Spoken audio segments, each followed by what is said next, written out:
ভিক্ষা দে ও দিদি ভিক্ষা দে, ভগবান তোদের মঙ্গল করবে। দিদি দিদি ভিক্ষা দে না, একটু ভিক্ষা দে না।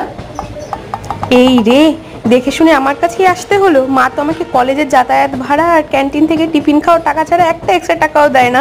কিন্তু কি করি, দেখি তো আছে নাকি কিছু এক্সট্রা একে দেওয়ার মতো। দিদি দিদি ভিক্ষা দে না, একটু ভিক্ষা দে না। এই রে, যা টাকা আছে তো আমারই লেগে যাবে। একে যদি এখান থেকে ভিক্ষা দিই, আমারই এরপরে বাটি নিয়ে দাঁড়াতে হবে। কিন্তু কিছু তো একটা করতে হবে নিজের প্রেস্টিজটা বাঁচানোর জন্য। আসলে বলছি কি বোন, আমার কাছে না এখন খুচরো টাকা নেই একদম, বুঝতে পারলে তো? খুচরো নাই, নোট নোট 2000 টাকা নোট, ঠিক আছে, কোনো চিন্তা করতে হবে না। কত কত খুচরো লাগবে বল, কত লাগবে খুচরো?